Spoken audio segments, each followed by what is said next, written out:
नमस्कार, आप देख रहे हैं कशिश न्यूज और आपके साथ मैं हूं दीपक शर्मा। बिहार के 2 दिवसीय दौरे पर राष्ट्रीय अध्यक्छ बीजेपी के सह केंद्रीय स्वास्थ्य मंत्री जेपी नड्डा पहुंचे हैं, जहां उनका कार्यक्रम चल रहा है। आपको सीधे लिए चलते हैं। में मिला जिसके कारण आज वो सुपर स्पेशलिटी ब्लॉक बन करके तैयार हुआ है, ये भी मैं आपको बताना चाहता हूं। मित्रों, मैं एक चर्चा और आपसे करना चाहता हूं। देखिए, हमको सही बातों की जानकारी होनी चाहिए और गौरव महसूस करना चाहिए। यहां बिहार के बहुत से डॉक्टर बैठे हैं जिन्होंने बिहार से शिक्षा ली है।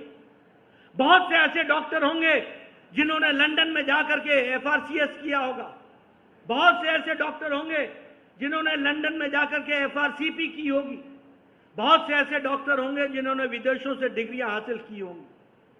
लेकिन मैं आपको बताना चाहता हूं, एक समय था कि हम लंदन के नेशनल हेल्थ सर्विसेज की और नेशनल हेल्थ सिक्योरिटी की चर्चा करते थे और हम यूनिवर्सल हेल्थ कवरेज की चर्चा करते थे।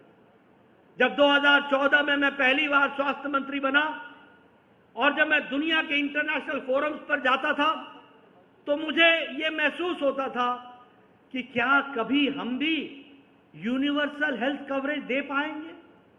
क्या हम गरीब लोगों को स्वास्थ्य की सेवाएं दे पाएंगे? क्या हम गरीब लोगों को स्वास्थ्य से जोड़ सकेंगे? लेकिन मुझे खुशी है आज ये आपको बताते हुए कि दुनिया का सबसे बड़ा health coverage programme Ayushman Bharat, Bharat के 12 करोड़ 74 लाख परिवार, भारत के 55 करोड़ लोग, भारत की 44% की आबादी, और ये आबादी कौन है? गरीब लोग हैं जो socio caste, economic caste census में आते हैं, जो प्रोफेशन से गरीब हैं। रिक्शा वाला, ठेला वाला, रेडी वाला, फेड़ी वाला, सब्जी वाला, बस का ड्राइवर, बस का कंडक्टर, ट्रक का ड्राइवर, ट्रक का कंडक्टर, लिफ्ट मैन, होटल में काम करने वाला वेटर, हमारे बाल काटने वाले बार्बर, हमारे जूता का काम करने वाले हमारे कॉबलर्स, ऐसे गरीब लोगों को प्रधानमंत्री मोदी जी ने और यहां नीतीश कुमार जी ने उनका साथ दिया। आयुष्मान भारत में ऐसे 55 करोड़ लोगों को हर साल 5 लाख रुपए का हेल्थ कवरेज देने का काम किया, गंभीर बीमारी से लड़ने का। आज हम दुनिया की सबसे बड़ी हेल्थ कवरेज बन गए हैं। यूनिवर्सल हेल्थ कवरेज में हम नंबर 1 पर आकर के खड़े हो गए हैं। यह परिस्थिति आज आकर के खड़ी हुई है और इस तरीके से हम विकास के नए आयाम को हम खड़े करने का प्रयास कर रहे हैं। मुझे मालूम है, जब मैं IGIMS की बात करता हूं तो ये IGIMS सिर्फ बिहार को और पटना को नहीं सेवा कर रहा है, ये सेवा उड़ीसा की भी कर रहा है, ये सेवा बंगाल की भी कर रहा है, यहां नेपाल से भी लोग आ रहे हैं। ऐसी सेवा में आप जुड़े हैं और आज मुझे खुशी है कि IGIMS के हमारे ऑप्थेल्मोलॉजी डिपार्टमेंट ने लगभग 1000 से ज्यादा हमारे कॉर्निया का ट्रांसप्लांट किया है। मैं यहां के अधिकारियों को बधाई देता हूं, उनको बहुत बहुत शुभकामनाएं देता हूं जिन्होंने इस काम को आगे बढ़ाने का काम किया है। आज लगभग 189 करोड़ की लागत से ऑप्थेल्मोलॉजी का ये जो अपग्रेडेशन हुआ है, इसके लिए मैं पुनः यहाँ पर इस इंस्टीट्यूट को बधाई देता हूँ। इस इंस्टीट्यूट में 11 मॉड्यूलर ऑपरेशन थिएटर्स बने हैं। 11 मॉड्यूलर ऑपरेशन थिएटर का मतलब है वर्ल्ड क्लास स्टैंडर्ड्स के ऑपरेशन थिएटर। और मॉड्यूलर ऑपरेशन थिएटर का मतलब है कि आप ऑपरेशन थिएटर में बगैर गए कैमरा से क्लासरूम में आप बच्चे शिक्षा ले सकते हैं और लाइव ऑपरेशन को देख सकते हैं। इस तरीके की व्यवस्था की गई है। इसी तरीके से 154 बेडेड हॉस्पिटल है, 24x7 इमरजेंसी है। सबसे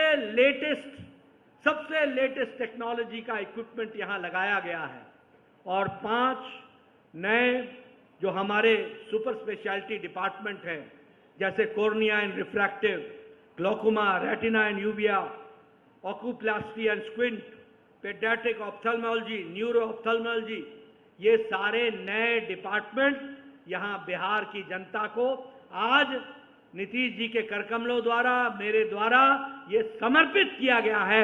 इसके लिए मैं आपको बहुत बहुत बधाई देना चाहता हूं और आपको इसके लिए बहुत शुभकामनाएं देना चाहता हूं।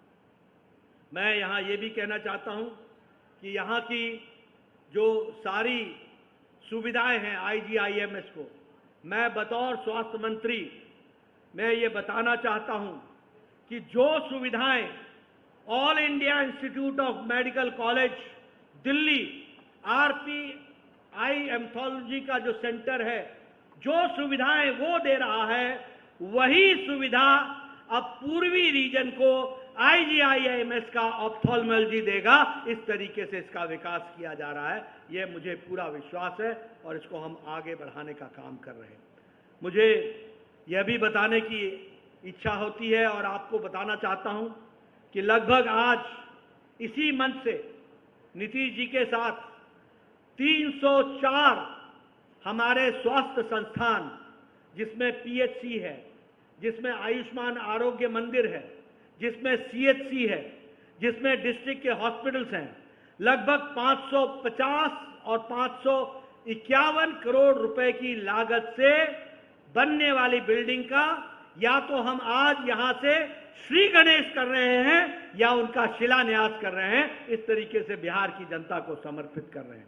और इसी तरीके से 183 फाउंडेशन इंस्टीट्यूट्स का 299 लगभग 300 करोड़ रुपए की लागत से हम उसका शिलान्यास भी कर रहे हैं, उस कार्य को भी पूरा कर रहे हैं। इससे हमको समझ लेना चाहिए कि आज विकास के दृष्टि से यह दिन और यह स्थान बिहार के लिए कितना महत्वपूर्ण बनता है, क्योंकि आज यहां से 304 हेल्थ इंस्टीट्यूशंस और लगभग 183 हेल्थ इंस्टीट्यूशन का शिलान्यास और समर्पण, वो दोनों यहां से किया जा रहा है। ये ऐतिहासिक दिन के लिए आपको मैं बहुत बहुत बधाई देता हूं और ये सच में एक मील पत्थर साबित होगा, जिनके माध्यम से हम इसको आगे बढ़ाने का प्रयास करेंगे। मित्रों, मैंने आपके सामने कम समय में एक लंबा सूची आपके सामने रखी है विकास की। हमारे नीति निर्धारक जो सरकार में बैठ करके सारे कामों को कर रहे हैं, हमें सोचना चाहिए कि किस तरीके से हमारे नेता, हमारी पार्टियां, हमारे नेता किस तरीके से विकास के साथ अपने आप को संबद्ध कर रहे हैं, किस तरीके से उसको आगे बढ़ाने का काम कर रहे हैं। और इसलिए मैं पत्रकार बंधुओं से कहूंगा, जरा खोज करो 1983 से लेकर 2005 का इतिहास इस IGIMS का और 2005 से 2024 की यात्रा, आपको अपने आप समझ में आ जाएगा कि अमावस्या कब लगी थी और पूर्णमासी कब हुई। ये इसका आपको अंदाजा मिल जाएगा, आपको खुद समझ में आ जाएगा। और मैं हमेशा कहता हूं, उजाले का आनंद लेना हो तो अंधकार की त्रासदी को हमेशा समझ के चलो। और इसलिए हमेशा याद रखो, ये सत्ता में बैठे हुए लोग कौन आपके रहनुमा हैं, कौन आपकी चिंता करते हैं, कौन आपसे दिन रात आपके विकास के बारे में सोचते हैं। कभी आपने किसी मंच पर सुना कि एक ही मंच पर विकास की इतनी लंबी चौड़ी लिस्ट किसी दूसरी पार्टी के नेताओं ने रखने का प्रयास किया हो? उन्होंने हमेशा समाज को बांट करके फूट डालो और राजनीति करो, यही उनका उद्देश्य रहा है। मैं बिहार से जुड़ा हुआ हूं, मुझे आज बहुत खुशी है। कल मैं PMCH में जाने वाला हूं। मैंने पिछली बार कहा था कि मैं PMCH से मेरा विशेष संबंध है, क्योंकि यह शरीर इस धरती पर PMCH में ही विराजमान हुआ था। मुझे आने का सौभाग्य भी उसी PMCH में मिला था। और मैंने कहा था उस समय, नीतीश जी से भी कहा और मंगल पांडे जी ने नीतीश जी के निर्देश का पालन किया और सुपर स्पेशलिटी ब्लॉक का शिलान्यास वहां हुआ। आज वो सुपर स्पेशलिटी ब्लॉक वहां पर बन करके तैयार हुई है।